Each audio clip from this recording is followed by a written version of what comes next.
Study IQ IAS. Smart aspirants #1 choice. नमस्कार दोस्तों, study IQ देख रहे हैं आप। मैं हूं वरुण जौहरी। जय हिंद, जय भारत। सीजेपी कॉकरोच जनता पार्टी का प्रोटेस्ट जब जंतर मंतर पर लगातार एक जोश के आक्रोश के साथ में चल रहा था, ठीक उसी समय पर एग्जैक्टली उसी समय उसी वक्त पाकिस्तान की आईएसआई, आतंकी संगठन जैश ए मोहम्मद, आतंकी संगठन द रेजिस्टेंस फ्रंट और Khalistani terror outfit SFJ Sikh for justice, ये सभी एक साथ मिलकर अपने नेटवर्क को भारत विरोधी गतिविधियां करने के लिए भारत के अंदर एक्टिवेट कर रहे थे। और ऐसे 6 केसेस सामने आए हैं। 6 ऐसे केसेस मिले हैं जिनके बारे में आज आपको इस वीडियो में बताने वाले हैं। शुरुआत से अंत तक ज़रूर देखिएगा, वीडियो को शेयर कीजिएगा अपने फ्रेंड्स और फैमिली सर्कल में। जय हिंद कमेंट बॉक्स में ज़रूर लिखिएगा। अब आगे बढ़ते हैं, शुरुआत करते हैं आज के इस एपिसोड की। तो सीजेपी का पहला बड़ा फिजिकल प्रोटेस्ट नई दिल्ली राजधानी में जंतर मंतर पर 6 जून 2026 को शुरू होता है। हज़ारों स्टूडेंट जो थे वो सड़कों पर उतरते हैं, सीजेपी के साथ खड़े होते हैं। नीट यूजी का जो पेपर लीक हुआ था उसके खिलाफ एजुकेशन मिनिस्टर धर्मेंद्र प्रधान के रेजिग्नेशन की मांग की जाती है, डिमांड की जाती है। इसके बाद सीजेपी ने पुणे में अपना 11 जून से नेशन वाइड कैंपेन जो था उसे अनाउंस किया। और उसके बाद में आपने देखा कि 20 जून से दिल्ली के जंतर मंतर पर जो कंटिन्यूस प्रेजेंस थी स्टूडेंट्स की वो बनी रहती है। विद्यार्थी वहाँ पे आते हैं, छात्र वहाँ पे आते हैं, कई लोग इस प्रोटेस्ट के साथ में जुड़ते हैं। और इसी बीच में हमने ये भी देखा कि सोनम वांगचुक का जो भूख हड़ताल रही उनकी, वो भी यहीं पे हुई। 20 जुलाई को जो दिल्ली पुलिस और स्टूडेंट के बीच में कॉन्फ्लिक्ट रहा, जो लाठीचार्ज किया गया दिल्ली पुलिस के द्वारा छात्रों पर, बच्चों पर, वो भी यहाँ पे देखा। 20 जुलाई का संसद चलो मार्च जो था वो भी यहाँ पे हमने देखा। और जो प्रोटेस्ट था वो पूरी तरह से एक यूथ लेड मास मूवमेंट बन चुका था।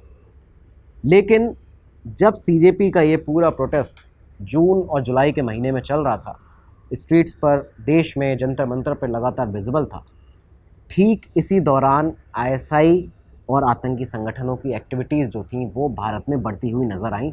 और कहीं ना कहीं देखा जा रहा था कि ये ओवरऑल इनका जो एक मुद्दा है, जो एक मोटिव है, वो है टारगेट सीजेपी प्रोटेस्ट। तो ये क्या 6 केसेस थे जो सामने आए वो आपको बताना शुरू करते हैं। देखिए, पहला जो केस था वो आईएसआई से ही लिंक्ड है, वो आईएसआई रिलेटेड केस है। अक्टूबर 2025 में, दरअसल इसकी शुरुआत कैसे हुई थी कि अक्टूबर 2025 में पाकिस्तान की आईएसआई का एक एजेंट, एक प्रॉपर बाकायदा एक हैंडलर जिसका नाम है जसवीर चौधरी, फेसबुक पर एक पोस्ट करता है। इसने एक पोस्ट डाला फेसबुक पर जिसमें लिखा हुआ था कि ब्रेव एंड करेजियस शूटर्स की हमें ज़रूरत है, कुछ ऐसे बहादुर निडर शूटर्स की हमें ज़रूरत है जिनको हम हायर कर रहे हैं। ये जो पोस्ट फेसबुक पर किया गया, उत्तर प्रदेश के बलरामपुर के जमाद्रा गांव के एक लड़के ने, करीबन 29 साल उस लड़के की उम्र थी, नाम था शाहरोज अहमद, वो इस फेसबुक पोस्ट पर कमेंट कर देता है। शाहरोज अहमद जो कि 8वीं क्लास तक ही पढ़ा था यूपी से, लेकिन मुंबई में एक मीट की दुकान पर, चिकन शॉप पर काम किया करता था। वो इस पोस्ट पर उस आईएसआई हैंडलर के यहाँ पे कमेंट कर देता है। अब उसको नहीं पता था कि ये जो पोस्ट है वो एक आईएसआई हैंडलर ने किया है। जसवीर चौधरी जो है वो एक आईएसआई का ही, जो शहजाद भट्टी का गिरोह है आईएसआई का, उसका ही एक पूरा प्यादा है। उसने ये पोस्ट जो है वो कराया है। तो यहाँ पे ये कमेंट जैसे ही करता है शाहरोज अहमद, इसके बाद में जसवीर के साथ में शाहरोज की फेसबुक पर पहले बातचीत शुरू होती है मैसेंजर पर। बातचीत मैसेंजर से व्हाट्सएप पर शिफ्ट होती है और उसके बाद व्हाट्सएप से एक इनक्रिप्टेड ऐप सिग्नल पर ये पूरी बातचीत शिफ्ट हो जाती है। जसवीर जो था अब शाहरोज के साथ में सिग्नल पर बातचीत किया करता था। एक ओवरऑल आप देखें कि रिक्रूटमेंट जो था वो शाहरोज का यहाँ पे आईएसआई के एक हैंडलर ने कर लिया था और इसके बाद में उसे टास्क दिए जाने लगे थे। जसवीर के द्वारा कहा जाता है शाहरोज को कि तुम्हें आर्म्स एंड एम्यूनिशन जो है उसके लिए, उसकी सप्लाई के लिए, उसको रिसीव करने के लिए श्री गंगानगर राजस्थान जाना है। और वहाँ पे जाने के बाद में इस पूरे प्रोसेस के लिए तुम्हें इसके लिए 5,000 रुपये भी मिलेंगे और वो भी यहाँ पे शाहरोज के अकाउंट में भिजवा दिए जाते हैं जसवीर चौधरी के द्वारा, उस आईएसआई हैंडलर के द्वारा। यही सब पूरा जो प्रोसेस था वो अक्टूबर 2025 से शुरू हुआ। शाहरोज अहमद श्री गंगानगर जाता है, राजस्थान जाता है, वहाँ पे जाके आर्म्स एंड एम्यूनिशन जो उसको बताया गया था वो उसको रिसीव करता है और उसके बाद ये जो 5,000 रुपये थे वो भी उसको दिए गए थे। शाहरोज जो था बेसिकली शहजाद भट्टी के नेटवर्क के साथ में संपर्क में आ चुका था। अब इस लड़के के थोड़े फैमिली बैकग्राउंड को आप देखें तो साल 2000 से लेकर 2007 तक शाहरोज जो था अपने पिता इश्तियाक अली, जो कि उस समय पर जारवा पुलिस स्टेशन के में होमगार्ड हुआ करते थे, उनके साथ मुंबई में रहा था। ये लड़का पहले मुंबई में रहा, उसके बाद वापस से अपने घर लौट कर आता है। 7वीं क्लास तक उस समय उसने पढ़ाई की, उसके बाद 1 साल और पढ़ा, तो 8वीं क्लास तक इसने पढ़ाई की और फिर वापस से ही मुंबई चला जाता है, इस बार अकेले। तब से ये मुंबई में ही था। एक मीट शॉप पे, एक चिकन की दुकान पे यहाँ पे काम करने लगता है और उसके बाद यहीं से इसकी जो एजुकेशन थी वो भी 8वीं क्लास तक रही। उम्र बढ़ती गई, 29 साल की उम्र हो चुकी थी, शादी हुई नहीं थी और इस बीच में बताया गया कि ये शराब और नशे की बुरी लत जो थी वो भी इसको यहाँ मुंबई में लग चुकी थी। इन सब चीज़ों के लिए इसके चलते घर में इसके लड़ाई झगड़े हुआ करते थे, पैसे की वजह से उसके कई लोगों से लड़ाई झगड़े रहते थे और घर वालों ने बहुत समझाने की कोशिश की, लेकिन फिर भी जब नहीं समझा शाहरोज़ अहमद, तो उसके बाद में घर वालों ने इससे दूरी बना ली। घर वालों का कहना है कि पिछले 6 महीने से उनकी कोई भी बात शाहरोज़ अहमद से नहीं हुई थी। समय आगे बढ़ते बढ़ते ये साल 2026 आया और जून और जुलाई का महीना आया। वही महीना जब सीजेपी प्रोटेस्ट लगातार अपने चरम पे था, अपने पीक पर था। इसी सीजेपी प्रोटेस्ट के दौरान जून और जुलाई के बीच में बताया जाता है, जो समय जून एंड और जुलाई की शुरुआत में यूपी एटीएस को, हमारी इंटेलिजेंस एजेंसीज को एक इंटेल मिलता है, एक इनपुट मिलता है। उनके सामने एक पिक्चर, क्लियर पिक्चर सामने आती है। उसमें ये बताया गया है कि शाहरोज़ अहमद नाम का एक 29 साल का लड़का है जो कि आईएसआई लिंक्ड स्लीपर सेल्स के साथ में, एक स्लीपर नेटवर्क के साथ में काम कर रहा है। उसके पास आर्म्स एंड एम्यूनिशन भी है और साथ ही साथ उसे एक बहुत बड़े हमले के लिए तैयार कर लिया गया है। जैसे ही ये खबर मिली, ये इंटेल मिली, ये तारीख बताई जाती है 16 जुलाई 2026। लगभग 6 महीने के बाद में शाहरोज़ मुंबई से अपने घर, अपने गांव वापस आया था। गांव आया, अपने घर वालों के पास में गया। उसके बाद में अगले ही दिन जब वो तुलसीपुर गया है अपने गांव से, यहाँ पे यूपी एटीएस की टीम पहले ही उसका सर्विलांस कर रही थी, रेकी कर रही थी, पहुँचती है और शाहरोज़ अहमद को कस्टडी में ले लिया जाता है। अब ये चीज़ हुई है 16 जुलाई को। आप सोचिए 4 दिन पहले महज, जब ये पुलिस के बीच में, दिल्ली पुलिस और स्टूडेंट्स के बीच में लाठीचार्ज हुआ है, जो कॉन्फ्लिक्ट हुआ है। 20 जुलाई से महज 4 दिन पहले 16 जुलाई को एक आईएसआई एजेंट को पकड़ लिया जाता है। यहाँ पे शाहरोज़ अहमद पुलिस की गिरफ्त में था। उससे कई सारी, उसके पास सस्पिशियस चीज़ें बरामद हुई। पुलिस को उसके फ़ोन से कई फ़ॉरेन नंबर्स जो थे वो मिले और यहाँ से बाकायदा सामने आता है कि शाहरोज़ जो था वो पूरी तरह से एक आईएसआई का एजेंट बन चुका था। ये जो केस पकड़ा गया, इसमें साफ तौर पर एजेंसीज़ के सामने ये आया था निकल के कि भारत में एक बड़े आतंकी हमले की प्लानिंग जो है उसमें इस व्यक्ति का इस्तेमाल किया जा सकता है आईएसआई के द्वारा। खैर, अब जो दूसरा केस यहाँ पे निकल के जो आपको बताने वाले हैं वो भी आईएसआई से ही लिंक्ड है। दरअसल हुआ ये कि राजस्थान सीआईडी इंटेलिजेंस ने फरवरी 2026 से ही एक एस्पिनाज केस में, एक स्पाइंग केस में वो लगातार अपनी जांच कर रहे थे और इस बीच में उन्होंने इस केस के अंदर 2 ऐसे जासूसों को पकड़ा, ऑफिशियल सीक्रेट्स एक्ट 1923 के तहत उन्हें अरेस्ट किया, जो कि लगातार पाकिस्तान के आईएसआई के लिए स्पाइंग कर रहे थे। इन दोनों का नाम था, एक का नाम था जाबरा राम, जो कि जैसलमेर का रहने वाला था, और दूसरे का था सुमित कुमार, जो कि एयरफोर्स स्टेशन डिब्रूगढ़, असम में कार्यरत था, काम करता था। इन दोनों को जब यहाँ से पकड़ा गया, ये दोनों ही इंडियन आर्मी की जो सेंसिटिव इन्फॉर्मेशन थी वो पाकिस्तान के हैंडलर्स को, आईएसआई के हैंडलर्स को लगातार दे रहे थे और इसी वजह से इनको, जो इन पे जांच की गई, उसके बाद रेकी की गई और उसके बाद में इनको राजस्थान सीआईडी ने, इंटेलिजेंस ने यहाँ पे पकड़ा। इन दोनों से जब पूछताछ की गई, इनकी जब फाइनेंशियल ट्रेल देखी गई कि आखिर इनके पास में जो पैसे थे वो कहाँ से आ रहे थे, तो जब डिटेल में ट्रेस किया गया तो पता चलता है कि इनको ये जो पैसा था सर्विस चार्जेस के नाम पर लगातार जो मिल रहा था वो एक ऐसे व्यक्ति से मिल रहा था जो कि औरंगाबाद में रहता है। औरंगाबाद में रहने वाला एक 41 साल का आदमी, नाम रफ़ीक चंद शेख। रफ़ीक चंद शेख दरअसल औरंगाबाद के हरसुल में रहने वाला, पोल्ट्री फार्म एक बिज़नेस अपना चलाता था। इनफैक्ट बिज़नेस क्या चलाता था, एक उसका उसने फसाड बनाया हुआ था, एक उसने कवर अपना बना रखा था इस पोल्ट्री फार्म के बिज़नेस को, लेकिन उसके सरफेस पे एक नॉर्मल बिजनेसमैन की तरह दिखता था सामने से आपको, लेकिन असल में वो एक आईएसआई का फंडिंग एजेंट था। एक ऐसा फंडिंग एजेंट जो कि इस समय पर आते आते बहुत ज़्यादा एक्टिव होने लगा था, किस समय पर, जब ये सीजेपी का प्रोटेस्ट चल रहा था भारत में, जब इस तरह की एक तरह से आक्रोश का माहौल जो था वो बनता जा रहा था। खैर, एडीजी इंटेलिजेंस प्रफुल्ल कुमार जो हैं उनके मुताबिक इस केस में बताया जाता है कि रफ़ीक जो था लगभग 4 सालों से, अभी से नहीं, 4 सालों से एक आईएसआई हैंडलर के डायरेक्ट कॉन्टैक्ट में था, डायरेक्ट संपर्क में था। सोशल नेटवर्किंग वेबसाइट्स के थ्रू ये इंस्ट्रक्शन रिसीव करता था। उसको इंस्ट्रक्शन जो पाकिस्तान से मिलते थे वो सोशल मीडिया के माध्यम से मिलते थे, टेलीग्राम, व्हाट्सएप, इन सब के ज़रिए मिलते थे। और उसके बाद में इसने क्या किया हुआ था कि ये अपने नाम से और दूसरों के नाम से, कई लोगों के नाम से उसने मल्टीपल बैंक अकाउंट्स बना रखे थे। लेयर ट्रांजैक्शंस को के थ्रू ये पाकिस्तान से आने वाला जो भी पैसा होता था वो अलग अलग स्पाई रूट के ज़रिए लोगों तक पहुंचाता था, अलग अलग ऐसे लोगों तक पहुंचाता था जिनको ये लोग आईएसआई के एजेंट जो थे वो ल्योर करके, लालच देकर रिक्रूट करते हैं भारत में। तो ये पूरा काम उन तक पैसे पहुंचाने का इसी का था और इसने इसके लिए कई सारे अलग अलग बैंक अकाउंट बना रखे थे।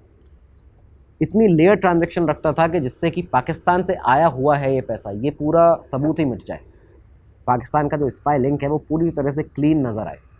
तो इस तरह इस काम के लिए रफ़ीक चंद शेख को यहाँ पे पाकिस्तान के आईएसआई ने रखा हुआ था औरंगाबाद में। अब होता ये है कि जब ये सब कुछ सामने आया, ये वो समय था जब सीजेपी का प्रोटेस्ट लगातार भारत में चल रहा था और इसी दौरान में एजेंसीज़, क्योंकि हमेशा जानती है कि जब जब भारत में इस तरह की सिचुएशन बनती है तो जो हमारा एक नकारा पड़ोसी है पाकिस्तान, वो हमेशा कुछ ना कुछ अलग करता है और इस तरह की चीज़ें करने का प्रयास करता है भारत में कि कैसे भी भारत के अंदर एंटी इंडिया एक्टिविटी जो है, आतंकवाद है, उसको बढ़ावा दिया जा सके, एजेंट बढ़ाए जा सके अपने।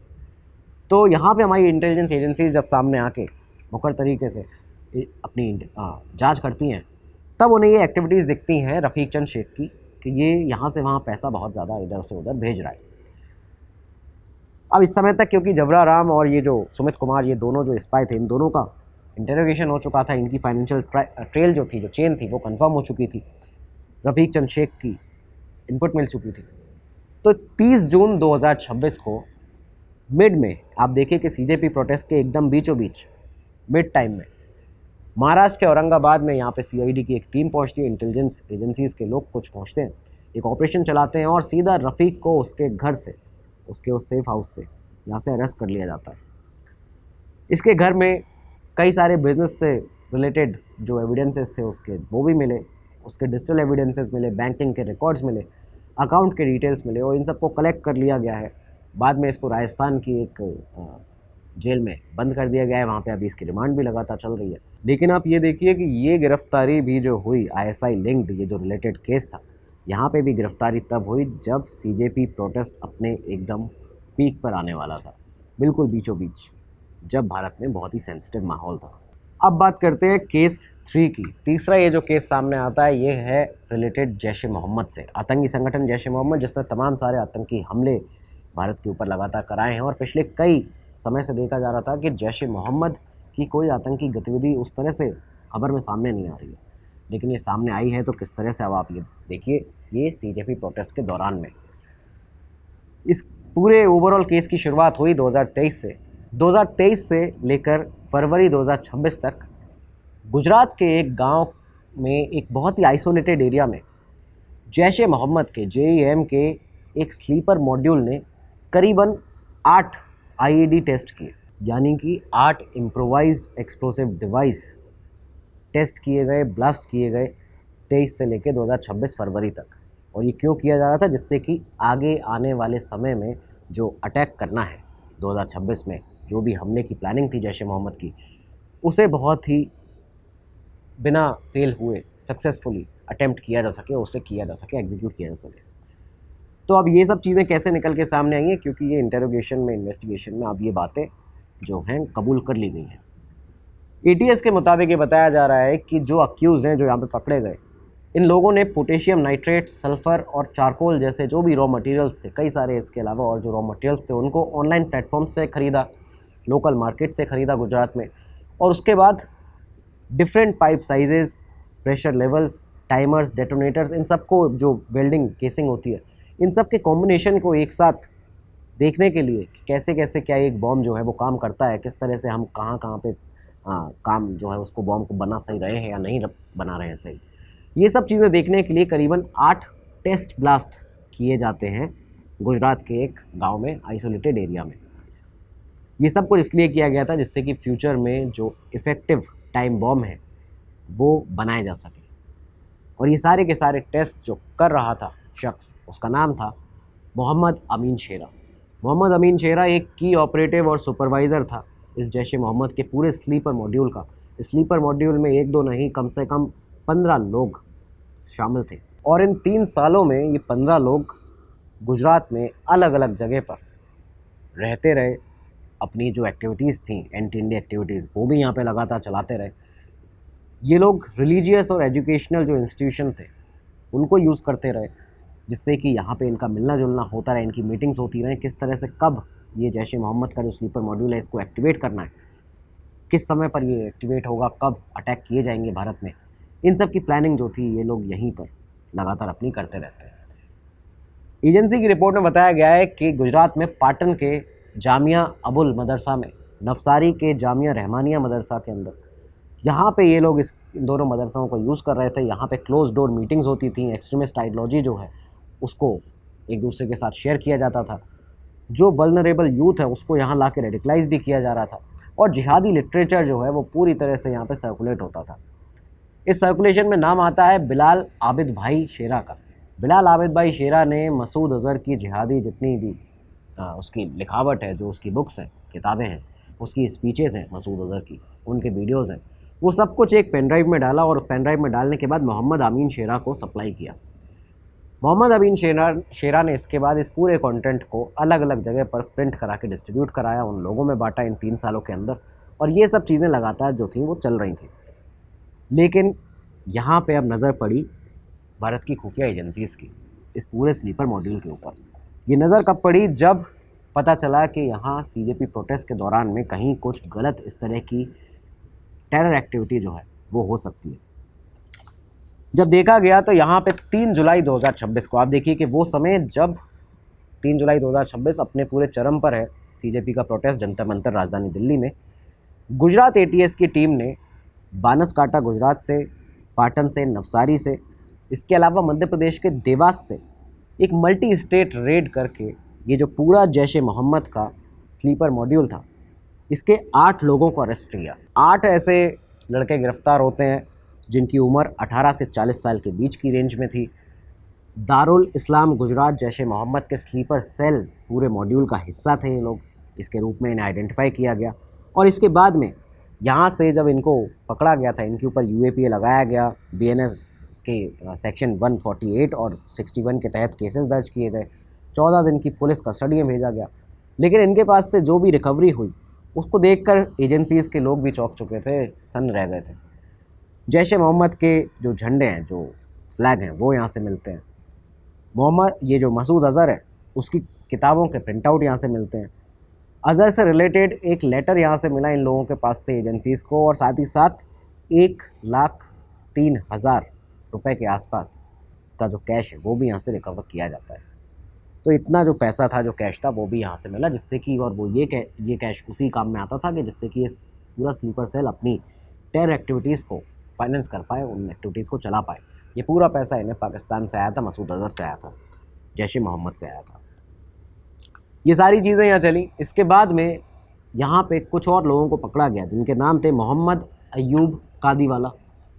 मोहम्मद अयूब कादीवाला, इसकी इंटेरोगेशन में ये पता चला कि मोहम्मद अमीन शेरा, अहमद गाजीवाला और ज़कारिया गागा, ये तीनों के तीनों जो लोग थे, इन्होंने कई और लोगों के साथ मिलकर एक मस्जिद में इकट्ठा होकर एक्सट्रीमिस्ट आइडियोलॉजी को लगातार डिस्कस किया। इस पूरे समय में आईईडी असेंबल कैसे करते हैं ये सीखा, और इसके बाद टेस्ट ब्लास्ट जो थे वो इन्हीं लोगों ने मिलकर एग्जीक्यूट किए थे। ये जो 8 टेस्ट ब्लास्ट किए इन लोगों ने सीक्रेटली फ्यूचर के लिए, कि किस तरह से हम अगला अपना एक टाइम बॉम्ब बनाएंगे, तो उसके लिए ये सब इन्होंने इसी समय पर लगातार एग्जीक्यूट किए। इन्हें पकड़ा गया 3 जुलाई 2026 को, सीजेपी प्रोटेस्ट के बिल्कुल दरमियान में, बिल्कुल बीच में। अच्छा, अब ये तो सारा अरेस्ट यहाँ से हुआ, लेकिन जब इनकी इंटेरोगेशन हुई तो इनकी इंटेरोगेशन के बाद में समय और थोड़ा आगे बढ़ता है।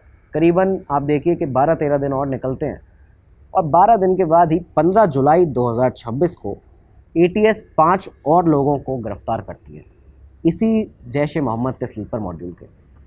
15 जुलाई 2026 यानी कि महज 5 दिन पहले, जो 20 तारीख को संसद चलो मार्च हुआ था राजधानी दिल्ली में सीजेपी का, उससे महज 5 दिन पहले 15 जुलाई को जब यहाँ से इन्हें गिरफ्तार किया गया तो पता चलता है कि ये जो 5 लोग गिरफ्तार हुए हैं इसमें ऐसे 2 लोग हैं जो कि एडवांस नॉलेज रखते हैं एक्सप्लोजिव्स की, साथ ही साथ एक लाइव टाइम बॉम्ब को असेंबल कर रहे हैं। अब आप ये सोचिए कि ये जो लाइव टाइम बॉम्ब असेंबल हो रहा था इस समय पर, जो 3 साल से लोग लगातार टेस्टिंग कर रहे हैं और फाइनली अब एक टाइम बॉम्ब को असेंबल करने जा रहे हैं, तो ये क्यों हो रहा होगा। एटीएस ने यहाँ पे टाइमली रेड किए, उसके बाद में इस लाइव टाइम बॉम्ब को भी डिफ्यूज़ किया गया, ख़त्म किया गया और इन सभी को कैप्चर किया जाता है। ये जो 5 लोग गिरफ्तार हुए, इनके जो फ़ोन यहाँ पे पकड़े गए, जो इनसे रिकवरी हुई उसमें फ़ोन हैं, इनके स्टोरेज है, उसमें सामने आया कि करीबन 250 से ज़्यादा रेडिकल डिजिटल फाइल्स जो हैं, रेडिकलाइज्ड डिजिटल फाइल्स, वो यहाँ से मिलती है। मसूद अज़हर का जो उर्दू लिटरेचर है वो यहाँ से मिलता है। बॉम्ब मेकिंग मटेरियल के जो भी गाइड हैं, जो मटेरियल्स हैं उसको बनाने के, कैसे बनेगा एक बॉम्ब, वो यहाँ से इनसे बरामद हुआ। इंटेरोगेशन में फाइनली रिवील हुआ कि इन लोगों ने पहले एक जो 8 बॉम्ब बनाए थे उसमें एक दफ़ा एक क्रूड टाइम बॉम्ब की भी टेस्टिंग की थी, लेकिन उसमें ये फेल हो गए थे। इसके बाद में ही इन्होंने अब लगातार ये जो दूसरा टाइम बॉम्ब था इसको ये लोग बना रहे थे।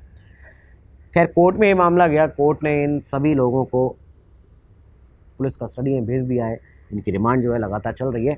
टोटल इस जैश ए मोहम्मद स्लीपर सेल मॉड्यूल में, जो कि जुलाई 2026 में एक्सपोज हुआ है, बस्ट हुआ है, पकड़ा गया है, सीजेपी प्रोटेस्ट के बिल्कुल दौरान में पीक पर 18 लोग गिरफ्तार हो चुके हैं।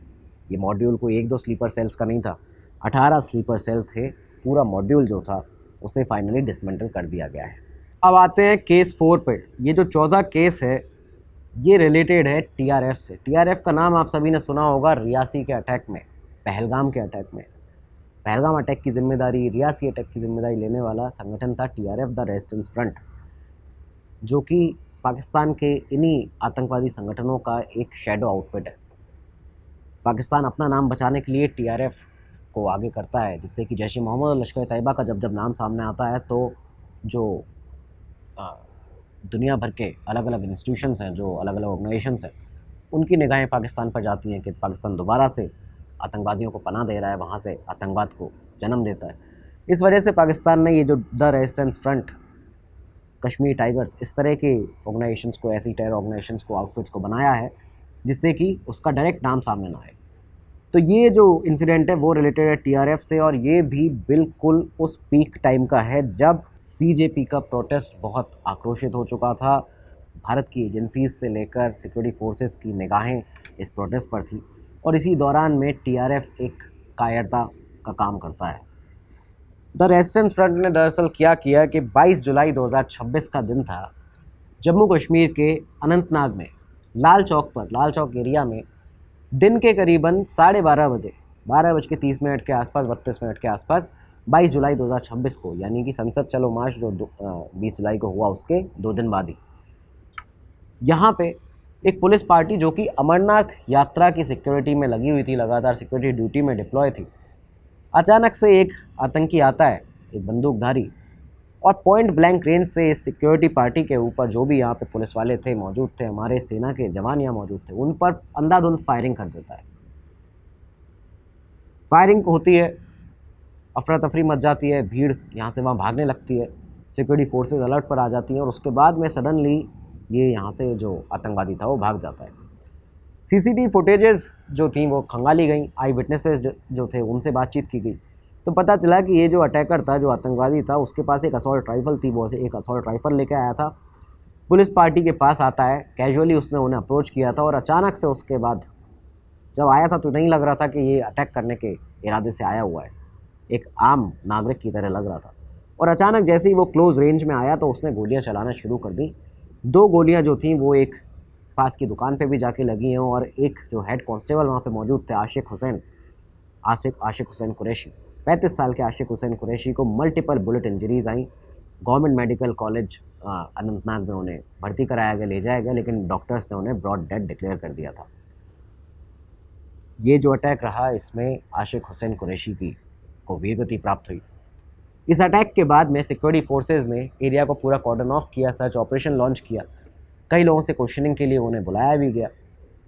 लेकिन जब ये सब प्रोसेस चल ही रहा था तो इस दौरान ही टीआरएफ सामने आता है। टीआरएफ ने, लश्कर तैयबा का एक शैडो आउटफिट टीआरएफ, इस पूरे अटैक की जिम्मेदारी लेता है और सोशल मीडिया पर पोस्ट करके टीआरएफ ने बहुत ही प्राउडली ये रिस्पॉन्सिबिलिटी क्लेम की इस तरह से कि अमरनाथ यात्रा के सिक्योरिटी को टारगेट करने वाले फाइटर्स हम ही हैं।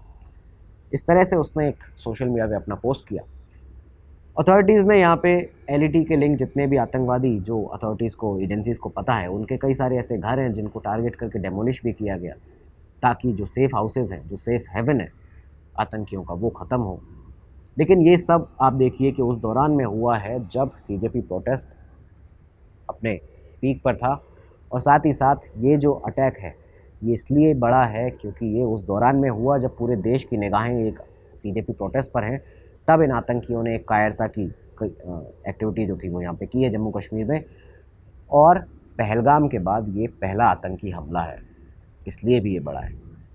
तो ये सब कुछ भी सीजेपी के इसी प्रोटेस्ट के दौरान में हुआ है। अब ये जो 5वां केस है जो आपको बताने वाले हैं, ये दरअसल किसी आतंकी संगठन से रिलेटेड नहीं है, ये है रिलेटेड आईएसआई के उस डीप फेक कैंपेन से जिसे हमने ऑपरेशन सिंदूर के टाइम पर भी देखा, पहलगाम के बाद में भी देखा।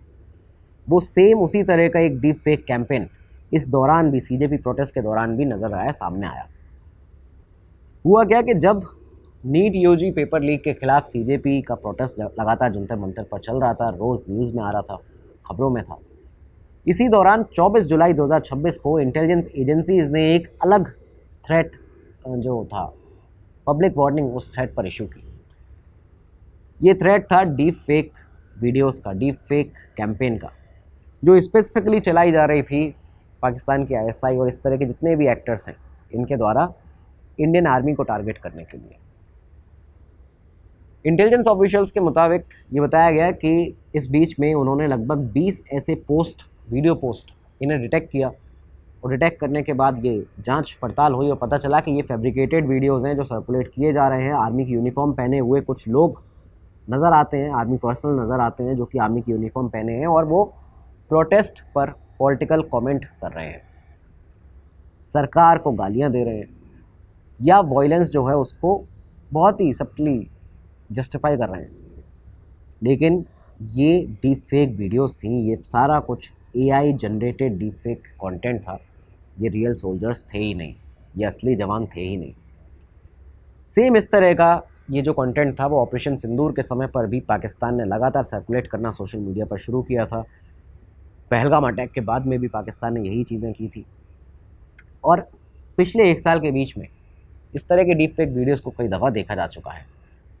ऑब्जेक्टिव क्या था यहाँ पे इस बार ये करने का पाकिस्तान का, जिससे कि आर्म फोर्सेस का, ये जब सीजेपी का प्रोटेस्ट लगातार चल रहा है, लोग आक्रोशित हैं, गुस्से में हैं, सरकार के ऊपर सवाल खड़े कर रहे हैं, और हर कोई सरकार के ऊपर इस समय सवाल खड़ा कर रहा है, तो उस दौरान में ही ये दिखा दिया जाए, ये एक सामने नैरेटिव बने कि आर्म फोर्सेस जो हैं वो भी पब्लिक का जो गुस्सा है उसको लेकर आगे बढ़ रही हैं, और सरकार, अपनी ही सरकार के ऊपर आर्म फोर्सेस के जो सोल्जर्स हैं वो सवाल खड़े कर रहे हैं।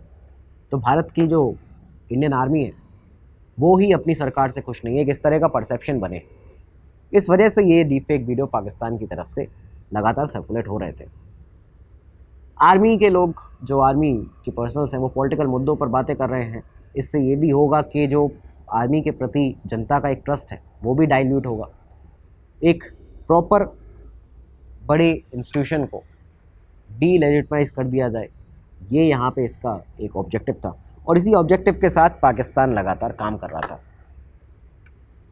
ये ऐसा एक पैटर्न है जो कि जनवरी 2026 में भी इंडियन आर्मी ने ऑपरेशन सिंदूर के कॉन्टेक्स्ट में अपना एक बयान दिया था। उन्होंने बताया था कि पाकिस्तान बेस्ड जो नेटवर्क्स हैं वो एआई टूल्स का, डीप फेक वीडियोज़ का, इन्फ्लुएंसर कैंपेन्स का, साइबर अटैक्स का इस्तेमाल लगातार करते हैं, और इनका यूज़ करके एक डिजिटल ऑफेंसिव चला रहे हैं हमारे खिलाफ में।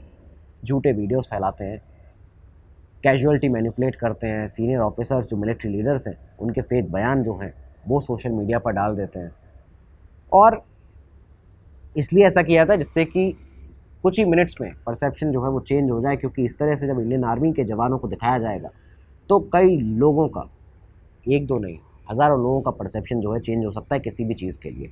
तो इस वजह से ये जो डीप फेक वीडियोज़ हैं, ये कैंपेन भी यहाँ पे सीजेपी प्रोटेस्ट के दौरान में चलाया गया। अब ये जो छठा केस है, ये इस पूरे सीजेपी प्रोटेस्ट के दौरान का एक ऐसा केस है जहाँ पे देखा जाता है सामने कि एक आतंकी संगठन का चीफ डायरेक्ट एंट्री लेना चाह रहा था सीजेपी प्रोटेस्ट में। ये केस इस तरह से सामने निकल के आता है कि दरअसल 22 जुलाई के आसपास, 22 जुलाई 2026, वही वो पीक टाइम एकदम सीजेपी के प्रोटेस्ट का, कुछ ही दिन पहले धर्मेंद्र प्रधान के रेजिग्नेशन से, 22 जुलाई 2026 को जब लगातार टॉक्स चल रही थी सीजेपी के लीडरशिप के और सरकार के बीच में, इस दौरान ही 22 जुलाई को एक 2.5 मिनट का वीडियो निकलकर सामने आता है और वायरल होता है वीडियो। इस वीडियो में यूएस बेस्ड खालिस्तानी आतंकवादी गुरपतवंत सिंह पन्नू, जो कि सिख फॉर जस्टिस SFJ नाम के एक संगठन का चीफ है, वो सीजेपी प्रोटेस्ट को ओपनली एंडोर्स करता हुआ नज़र आता है। इस वीडियो में पन्नू जो है वो क्लेम करता है कि उसने सीजेपी के ये जो प्रोटेस्टर्स हैं, जो लीडर्स हैं, उनके साथ में जूम मीटिंग पर संपर्क किया है, बातचीत की है, और वो सिख फॉर जस्टिस की तरफ से सीजेपी के इस स्टूडेंट मूवमेंट को सपोर्ट करने के लिए $1 मिलियन की जो रकम है वो देने को तैयार है। यहाँ इस रकम के लिए उसने, इस फंडिंग के लिए 3 कंडीशन के साथ अपना ये ऑफ़र जो है उसको किया था। पहली कंडीशन थी कि सीजेपी स्टूडेंट जो हैं वो मोदी सरकार के साथ कोई भी नेगोशिएशन एक्सेप्ट नहीं करेंगे। दूसरा, ये जो प्रोटेस्ट है इसे 15 अगस्त तक बिना रुकावट के चलाना है, 15 अगस्त तक चलाना है इस प्रोटेस्ट को। और उसके बाद जो प्रोटेस्टर्स हैं, तीसरी डिमांड ये थी कि जो प्रोटेस्टर्स हैं वो भारत के इंडिपेंडेंस डे सेलिब्रेशन को रिजेक्ट करेंगे। पन्नू की ये जो तीनों डिमांड्स थी, वो ये बताता है उस वीडियो में कि उसने ये तीनों डिमांड्स सीजेपी के लीडर्स को बताई हैं और उसके बाद में आगे जो भी बातचीत हुई हो। लेकिन यही वो पूरा एक पैटर्न था जो कि सरकार, जो कि इंटेलिजेंस एजेंसीज लगातार अपनी निगाह इस पर बनाए हुई थी कि किस तरह से SFJ का, एक आतंकी संगठन का चीफ, एंट्री लेना चाह रहा है एक इतने बड़े, भारत के सबसे बड़े एजुकेशन प्रोटेस्ट के बीच में। और अगर इस तरह की कोई चीज़ होती है तो उसके क्या कॉन्सिक्वेंसेस हो सकते हैं भारत में। उस समय पर जब 15 अगस्त आने वाला है, जब कई विदेशी मेहमान यहाँ पे भारत में होंगे और भारत का यूथ, भारत की जो क्रीम है वो सड़कों पर है, मेन राजधानी दिल्ली में सेंटर में मौजूद है, जंतर मंतर पर। तो ये जो सारी चीज़ें थी ये भी सरकार की और इंटेलिजेंस एजेंसीज़ की निगाह में थी, उनके सामने मौजूद थी। यहाँ पे पन्नू की जो एग्जैक्ट लाइन्स थी वो ये थी कि the fall of Delhi Modi is inevitable, but the fall of Modi is not the permanent solution.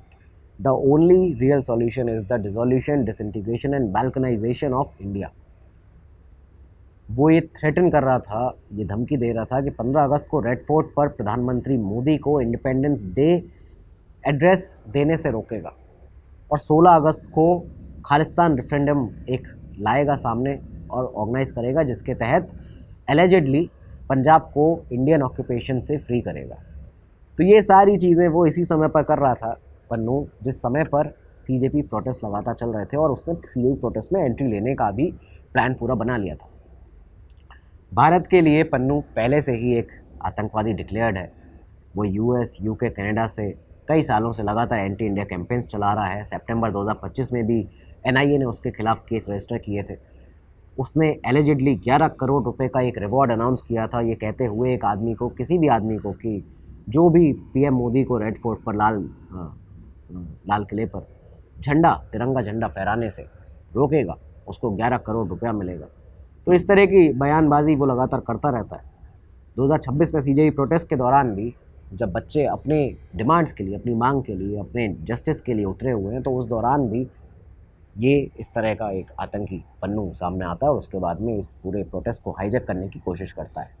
तो सीजेपी का प्रोटेस्ट जब पूरे ज़ोर शोर से जंतर मंतर पर सिस्टम को बदलने के लिए चल रहा था, धर्मेंद्र प्रधान के रेजिग्नेशन के लिए चल रहा था, जब बच्चे वहाँ पे अपने इंसाफ मांगने के लिए खड़े हुए थे, उस समय पर आपको जब सोशल मीडिया पर ये सारी चीज़ें दिख रही थी, लेकिन बैकग्राउंड में क्या चल रहा था कि हमारी एजेंसीज़ लगातार बर्स्ट कर रही थी उन सारे एंटी नेशनल एलिमेंट्स को, एंटी इंडिया एलिमेंट्स को, इन आतंकी संगठनों को, पाकिस्तान के ISI को, उसकी मशीनरी को, जो लोग लगातार यहाँ पे किसी न किसी आतंकी गतिविधि को अंजाम देने के लिए अग्रसर थे, आगे बढ़ रहे थे। और इसमें सभी थे, ये सारे जो एक्टर्स थे, ISI, Jaish-e-Mohammed, the resistance front, Sikh for justice, Khalistani terror outfit, ये सभी इसमें इन्वॉल्व थे। तो कैसे यहाँ पे ये 6 केसेस आए सिर्फ महज इन 2 महीनों के बीच में, और वो भी उस पीक टाइम में जब सीजेपी का प्रोटेस्ट ज़ोरों शोरों से अपने चल रहा था। तो ये आज आपको यहाँ पे बताया कैसे इन्हें डिसमेंटल किया हमारी एजेंसीज़ ने, NIA intelligence agencies, ATS UP, ATS CID Rajasthan, इन सभी का बहुत बहुत धन्यवाद। और कोई भी ऐसे जो भी केसेस आपको सामने आते हैं उनके बारे में कमेंट बॉक्स में बताया कीजिए, उन पर वीडियो लाया जाएगा आपके लिए डिटेल में यहाँ पे हम रिसर्च करके ये वीडियोस बनाते हैं। उम्मीद है आपको ये एपिसोड पसंद आया होगा। इस बारे में अपनी राय ज़रूर दीजिएगा कमेंट बॉक्स में जय हिंद ज़रूर लिखिएगा। आप अगले एपिसोड में मिलेंगे, तब तक लिए दीजिए इजाज़त। नमस्कार, धन्यवाद, जय हिंद, जय Bharat. Study IQ IAS, making India smarter and better.